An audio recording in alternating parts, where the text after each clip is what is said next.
గజం భూమి కేవలం 5,500 రూపాయలతో 135 గజాల భూమి కేవలం 7 లక్షలు మాత్రమే. సో గీత ఇక్కడ ఒక మాట చెప్తున్నాను పిల్లలు పిల్లలు అని. నేను చాలా చోట్ల విన్నాను గీతా సింగ్‌కి పెళ్లి చేసుకోలేదు. పెళ్ళంటే ఇంట్రెస్ట్ లేదు. పెళ్లి చేసుకునే హే! ఉద్దేశం లేదు అని చెప్పి. పెళ్ళంటే ఇంట్రెస్ట్ లేదని చెప్పానా? రోషన్ ఊ అని చెప్పు. ఇప్పుడే పెళ్లి చేసుకుంటాను. ఈ పిల్లలు ఎక్కడి నుంచి వచ్చారు? పిల్లల మళ్ళీ అక్కడికి వచ్చా మా అన్నయ్య పిల్లలు. సో వాళ్ళు చిన్నగా ఉన్నప్పుడు అన్నయ్య చనిపోయారు. సో వాళ్ళ బాధ్యత నేనే తీసుకున్నాను. అంటే పెద్దవాడు మా అన్నయ్య ఉన్నప్పుడు నాకు పిల్లలంటే ఇష్టం అని ఫస్ట్ బాబు పుట్టగా నేను బాబుని తీసేసుకున్నాను. మా అన్నయ్య వాళ్ళు నిజామాబాద్లో ఉండేవాళ్ళు. నేను బాబుని తెచ్చేసుకున్నాను ఇక్కడికే. సో మా తర్వాత ఇంకో బాబు పుట్టాడు. మా కజిన్ సిస్టర్ షీస్ మై ఫ్రెండే. వాళ్ళ పాప కూడా నేనే చూసుకుంటానన్నమాట. ఒక పాప, ఇద్దరు బాబులు. సో వాళ్ళని నేను పెంచుకుంటున్నాను. ఇంకా వాళ్ళే నా లైఫ్ ఇంకా. సో ఇంకా వాళ్ళని చూసి ఇంకా అంతే లైఫ్. అంటే నీ టైంలో వర్క్ చేసిన యాక్టర్స్ అందరూ కూడా పెళ్ళిళ్ళు చేసుకొని పిల్లలతో సెటిల్ అయిపోయి హ్యాపీగా ఉన్నారు. గీత ఎప్పుడు అనిపించలేదా ఒక టైం వచ్చినప్పుడు ఒక సర్టెన్ టైం నాకు ఒక ఫ్యామిలీ ఉండాలి, నాకంటూ ఒక అండ ఉండాలి, తోడు ఉండాలి, నన్ను అర్థం చేసుకునే ఒక మనిషి ఉండాలి, నా కడుపున పుట్టిన పిల్లలు ఉండాలి, వాళ్ళతో ప్రేమగా ఉండాలి, ఇవన్నీ ఎప్పుడు అనిపించలేదా? టు బి ఫ్రాంక్ చెప్పు. లేదు ఎప్పుడు అనిపించలేదు నాకు. ఎందుకంటే వాళ్ళే మొత్తం అప్పుడు నేను I use to do 2 to 3 shootings daily అనమాట. అసలు గ్యాప్ వచ్చేది కాదు. పిల్లలతో స్పెండ్ చేయలేకపోయేదాన్ని అసలు. అది చిన్నవాడు ఫిల్మ్ సిటీలో ఉంటే నైట్లో కూడా వచ్చేసి వాళ్ళని చూసుకొని మళ్ళీ మార్నింగ్ వెళ్ళిపోయేదాన్ని. ఇంకా వాళ్ళే నా లైఫ్ అని ఫిక్స్ అయిపోయాను నేను ఇంకా. ఎందుకంటే ఆఫ్టర్ స్టడీ నేను ఇండస్ట్రీకి వచ్చేసా. ఇండస్ట్రీకి రాగానే బిజీ అయిపోయా. లవ్ అవి ఏమీ లేవు. ఇంకా నాకు టైం లేదు ఇంకా. షూటింగ్ చేయాలి, పిల్లల్ని చూసుకోవాలి, షూటింగ్ చేయాలి, పిల్లల్ని ఇంకా వేరే ప్రపంచమే లేదు ఇంకా నాకు. బాయ్ ఫ్రెండ్ ఉండాలి, వాడితో సరదాగా పబ్బులు తిరగా అసలు లేనే లేదు నాకు. మహా అంటే నాకు తెలిసి నా జీవితంలో ఒక్కటో రెండు సార్లు పబ్బులు తిరిగానే ఉన్నా అంతే. అది కూడా వెళ్ళి చూసా పబ్ అంటే ఎలా ఉంటుందని. ఇప్పుడు కూడా నేను వెళ్ళను అసలు, ఎక్కడికి వెళ్ళను ఇంకా అసలు. మా పిల్లలు అంటారు పద వెళ్దాం తీసుకెళ్తా అంటారు. ఎందుకులేమ్మా ఎందుకు బాగోదులే. అది చూడడానికి తాగడానికి కాదమ్మా, చూడు అసలు ఎట్లుంటుంది మీ ఫ్రెండ్స్ అందరూ ఎట్లా ఎంజాయ్ చేసి నువ్వు కూడా ఎంజాయ్ చేయపోవు కదా అంటారు. వద్దుమా ఇంట్లోనే హ్యాపీ, మనకి మన ఇల్లే పబ్బు, మన ఇల్లే రెస్టారెంట్, మన ఇల్లే మొత్తం ఇదని చెప్పేసి. ఇంకా నాకు వాళ్ళే ప్రపంచం అబ్బా. ఇంకెవ్వరు లేరు నాకు ఇంకా అసలు. నాకు కిడ్సే ఇంకా అంతే. వాళ్ళ కిడ్స్ కోసం పక్కన పెట్టు. పెళ్లి మీద నీ ఒపీనియన్ ఏంటి అసలు? పెళ్లి ఎందుకు చేసుకోవద్దు అనుకున్నావు, చేసుకోకూడదు అనుకున్నావు అసలుకి? ఒకప్పుడు అనుకున్నాను చేసుకుందామని. బట్ టైం కొంచెం వేరే సహకరించలేదు. అప్పుడు కొంచెం డిస్టర్బెన్స్ అయ్యాయి. మా మేనత్త అంటే తనే పెంచింది నాకు. She passed away, daddy passed away, అన్నయ్య పాస్డ్ అవే, అందరు పాస్డ్ అవే. సో నేనే ఫ్యామిలీ మొత్తం చూసుకునేది. సో ఇప్పుడు అవసరమా నాకు పెళ్ళి? ఇప్పుడు ఇప్పుడు ఎలా అయిపోయిందంటే పెళ్ళి చేసుకున్న వాళ్ళ ఇండస్ట్రీలో ఎలా అయిపోయిందంటే అండి, మోసం చేసి వెళ్ళిపోతున్నారు. చేసుకోవచ్చు, ఇప్పుడు కూడా రెడీ ఉన్నాను. బట్ మోసం చేసి వెళ్ళిపోయారు అనుకో, నా పిల్లలు రోడ్ మీద ఉంటారు. ఎవరు చూసుకుంటారు వాళ్ళని? ఇంత బాధ్యత ఈ ఈ ఒక లెవెల్ తీసుకొచ్చి నేను వాడు నన్ను నా మోసం చేసి పిల్లల్ని వెళ్ళిపోతే నువ్వు ఉంటావు కదా. ఇప్పుడు ఆయన మీద లవ్ ఉంటుంది, పిల్లల మీద లవ్ ఉంటుంది. నేనేం చేయకపోతే అప్పుడు నా పరిస్థితి ఏంటి? నాకు చనిపోవాలనిపిస్తుంది అప్పుడు. సో వద్దు, ఆ డిసిషన్ మనకొద్దు, పెళ్ళి వద్దు, మోసం చేసేవాళ్ళు మనకొద్దు. ఉన్న దాంట్లోనే మన పిల్లల్ని హ్యాపీగా చూసుకుందాం, లైఫ్ ఇద్దామని ఫిక్స్ అయ్యి వద్దనుకున్నాను లైఫ్ ఇంకా. ఇప్పుడు కూడా కొంతమంది అడుగుతుంటారు ఐఎమ్ రెడీ అని. అవన్నీ మాటలే. నో వన్ విల్ డేర్ అబ్బా, no one will dare. No one is ready to take the responsibility. No one. అన్నీ మాటలే, అందరు మాటలే. అదే తిరగాల, డబ్బులు తీసేసుకోవాలా, మోసం చేయాలి తప్ప ఏం లేదు. అదే ఉంది. అదే ఉంది. ఎంతో కొంత సంపాదించా దేవుడి దయ వల్ల. రీసెంట్గా ఇల్లు కూడా కొనుక్కున్నాను నేను. ఇప్పుడు మళ్ళీ మోసం చేశారనుకో, మళ్ళీ మొదటికి వెళ్ళాలంటే మళ్ళీ నేను కష్టపడాలంటే కష్టం అయిపోద్ది నాకు. నేను కష్టపడతా కానీ నా పిల్లల్ని కష్టపడడం నాకు ఇష్టం లేదు ఇంకా. ఒక లగ్జరీ లైఫ్ ఇస్తున్నాను ఫర్ దెమ్, చాలు. వాళ్ళు వాళ్ళ కాళ్ళ మీద నించుంటారు, ఆ నమ్మకం నాకుంది. ఇంకా ఏం వద్దు మనం. మహా అంటే వాళ్ళు చూసుకోలేదనుకోండి, ఫ్యూచర్ నా పిల్లలు ఒకవేళ మారిపోయి చూసుకోలేదండి, బొచ్చెడు అనాథాశ్రమాలు ఉన్నాయి, ఎక్కడో పోయి బతుకుతాను నేను. నాకెందుకు? మీ ఇంటికి వస్తా, ఏ రోజు నాకు బిర్యానీ పెట్టావా అంట. అన్నం కూడా కాదు, బిర్యానీ పెట్టావా అంట. నువ్వు పెట్టకుండా ఉండవా?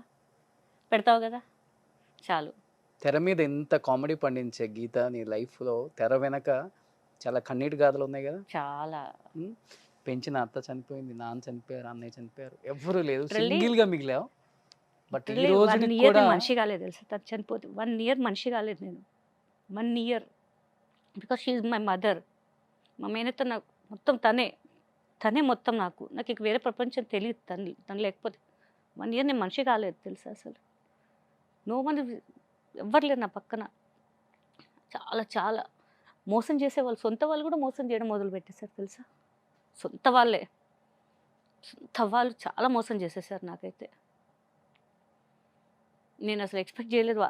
వాళ్ళ దాంట్లో ఇంత కోణం ఉన్నా కూడా తెలియదు తెలుసా నాకు, అంత మోసం చేశారు. సో ఇప్పుడు కూడా I won't speak to my sisters, no one care about me. తనకేం షీఈ్ లగ్జరీ బతుకుతుంది కదా అనుకుంటారు నీ అంతే. వెనక ఫ్యామిలీ లేదు. లేదు, ఓన్లీ మా మదర్ సిస్టర్, అంటే మా కజిన్స్ అంతే. All are expecting something from me, that's it. ఎవరు హెల్ప్ చేయమంటే ఎవరు ముందుకు రారు. నేను హెల్ప్ చేస్తే కూడా ఎవరు చేయమని ఆ పాటకి చేపించుకుంటారా, మళ్ళీ ఎవరు చేయమన్నారు అంటారు. మళ్ళీ మమ్మీ ఉన్నారు, షీ ఈజ్ నాట్ వెల్, పిల్లలు, మా ఫ్రెండ్ నేనే సపోర్ట్ చేస్తున్నాం ఇంట్లో అంతే. వాళ్ళ ఫ్యామిలీ కూడా, వాళ్ళ మమ్మీ వాళ్ళు, వాళ్ళ మామయ్య అత్త వాళ్ళు కూడా కొంచెం సపోర్ట్ చేస్తుంటారు మాకు. నా వాళ్ళు అనుకున్న వాళ్ళు ఎంత మోసం చేశారు గీత నిన్ను ఫైనాన్షియల్గా? నా వాళ్ళు, నా ఇండస్ట్రీ వాళ్ళు కూడా మోసం చేశారు. ఇప్పుడు మీరు ఫోన్ చేస్తారు, అరే గీత ఒక 5,000 ఉంటే రా అంటారు. సరే అని చెప్పి వేయించేస్తాను, ఒక 2-3 డేస్లో ఇచ్చేస్తాను రా అంటారు. ఫోన్ కూడా లేపారు తెలుసా.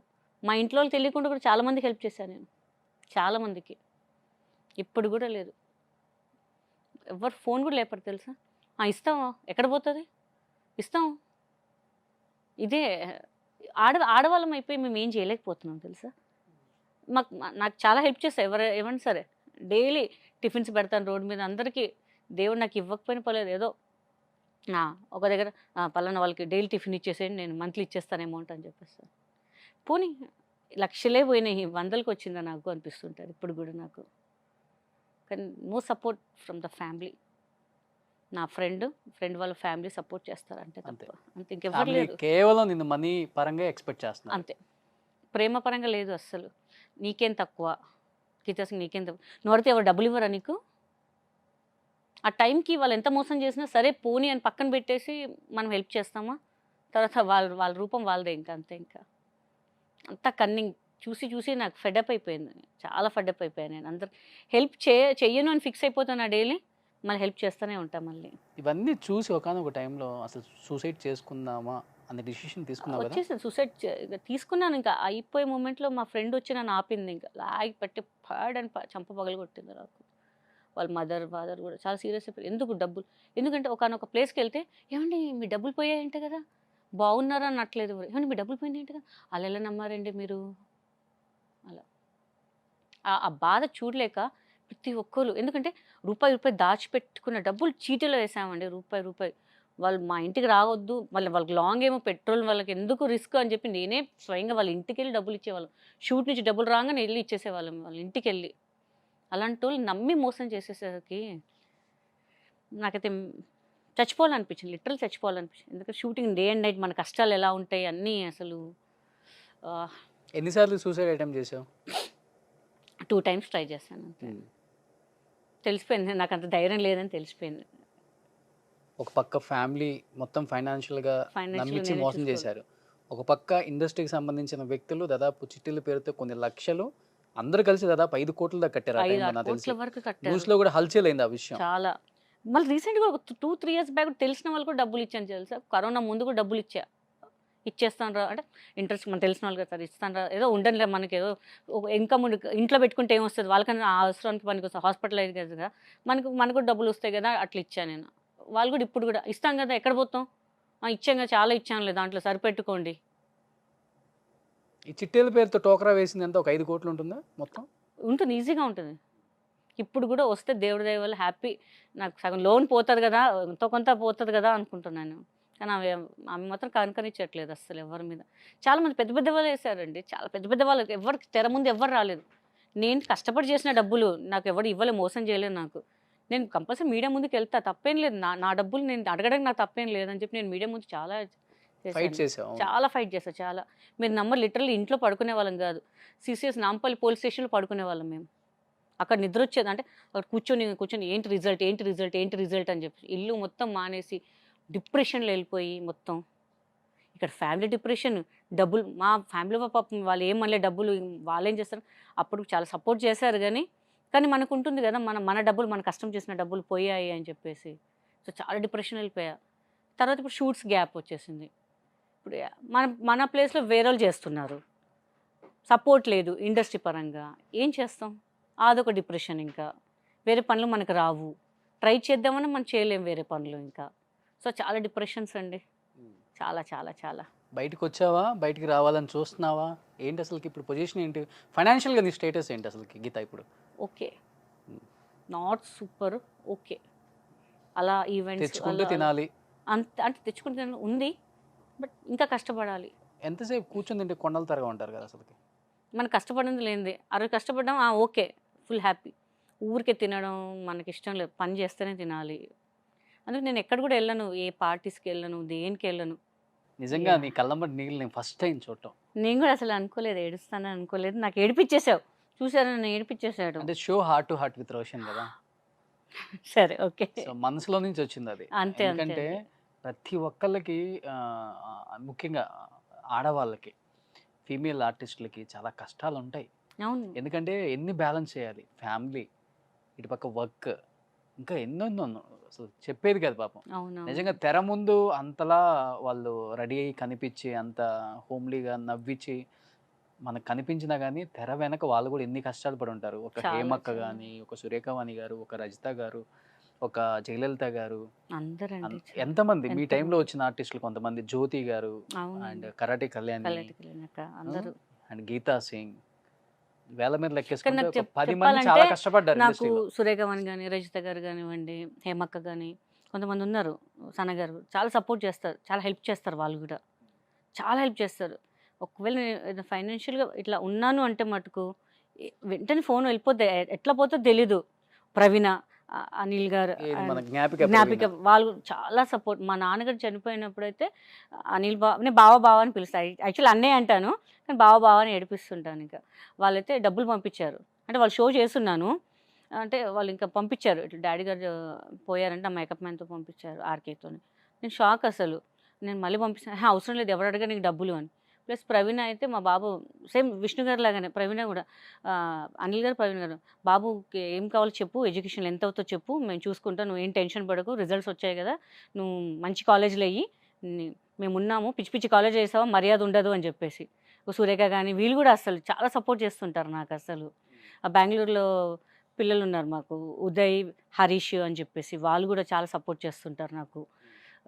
అనంతపూర్లో కూడా ఉంటారు. యాక్చువల్లీ బెంగళూరు షిఫ్ట్ అయ్యారు అబ్బాయి, వాళ్ళు అక్కడ ఉంటారు. ఇప్పుడు కూడా అక్క నీకు ఏం కావాలి చెప్పు, ఏమైనా గ్రాసరీస్ కావాలి, ఏం కావాలి, దే ఆర్ రెడీ అనమాట అసలు పంపించడానికి. ఇంకా చాలా మంచి మంచి పర్సన్స్ ఉన్నారు మనకి సపోర్ట్ చేయడానికి. ఆర్మూలో కూడా జీవన్ అని చెప్పి ఉన్నాడు, శ్రవణ్ అని చెప్పి ఉన్నారు. వాళ్ళు కూడా బాగా అక్క నీకు ఏం కావాలి చెప్పక, అసలు నీకు ఏం కావాలి, నువ్వు ఎందుకు బాధపడతావు, నువ్వు ఏం వద్దు నాన్న, ఏం అటువైపు వెళ్ళని తెలిస్తే మాత్రం ఇంక అంతే. అంటే నాకు మా తెలంగాణ సైడ్ సూపర్ సపోర్ట్ నాకైతే అసలు. అందరూ అక్క నువ్వేంటి బిగ్ బాస్లో వెళ్ళట్లేదు ఏంటి అక్క, నువ్వేంటి ఎవరెవరో వెళ్తున్నారు, నేనేంటి పిలవట్లేదు అని. వాళ్ళు బిగ్ బాస్ కి కాల్ వచ్చిందన్నారు నీకు? కాల్ వచ్చింది, మళ్ళీ తెలియదు మరి మమ్మల్ని సపోర్ట్ చేయదలుచుకోలేదో, మళ్ళీ కాంట్రవర్సీస్ చేసే వాళ్ళు కావాలనుకుంటా వాళ్ళకి. అదొకటి, ఇంకోటి ఏదో ఉంటది కదా, ఇంకొకటి ఏదో ఉంటుంది, అది మనకి సెట్ కాదు, అది మనం మళ్ళీ కాదు. అది చేసి ఉంటే ఎక్కడో ఉండేదాన్ని. చెప్పు ఏంటది? నాకు తెలియదు బాబు, నేను ఇట్లాంటి విషయాలు చిప్పోరా చేయాలి. నేను ఎక్స్పోజ్ చేస్తే మామూలుగానే నన్ను ఇట్లానే ఉండాలంటారు. ఇంకా ఎక్స్పోజ్ చేస్తే చచ్చిపోతారా, అప్పుడు చెట్లు కదా ఆకాశంలో ఎగిరిపోతారు, అటొక్కలు ఇటొక్కలు ఎగిరిపోతారు. ఇంకా అందరు ఇప్పటికీ అడుగుతాను, ఏం అక్క ఎందుకు చేయట్లేదు అని చెప్పేసి. మన జగిత్యాల నుంచి కూడా ఉన్నారు, జిత్తు, చారి అని చెప్పి కొంతమంది ఉన్నారు. ఏంటక్క ఎవరెవరు వస్తున్నారు, నువ్వు వస్తున్నావు ఎక్స్పెక్ట్ చేశాం మేము, నువ్వు రాకపోదాం ఏంటక్క అసలు, అది ఇది అని చెప్పేసి. అసలు చాలా మంది ఉన్నారు నాకు సపోర్ట్. వాళ్ళు ఒక ఆర్మీ తయారు చేసేలాగా ఉన్నారు నాకు సపోర్ట్ చేయడానికి. But these people are not ready. ఎవరెవరినో తీసుకొచ్చి పెడుతున్నారు, అంటే మంచి వాళ్ళని పెడుతున్నారు, కొంత మట్టుకు మంచి వాళ్ళని లేదని నా ఉద్దేశం. నాకైతే నా ఫ్రెండ్స్ ఉన్నారు, చాలామంది ఉన్నారు దాంట్లో, చంటి ఉన్నారు, అందరు ఉన్నారు, బాలాదిత్య, అందరు నా ఫ్రెండ్సే. నేను ఇంకా వాళ్ళకి సపోర్ట్ చేస్తున్నాను. బట్ మమ్మల్ని కూడా సపోర్ట్ చేయండి అని I use to message them. Lobo కూడా అన్నాడు, అరే तुम गए तो अच्छा रहता रहा भाई, मस्त रहता रहे तुम गए तो అని. కానీ అప్పుడు బాత్ కడితే క్యా అవుతారు, వాళ్ళు సపోర్ట్ చేయండి, మనం ఏం చేస్తాం. సో చాలా మంది అయితే ఈసారి చాలా ఎక్స్పెక్ట్ చేశాను నేను వస్తాను అని, అలా అయిపోయింది ఇంకా అసలు.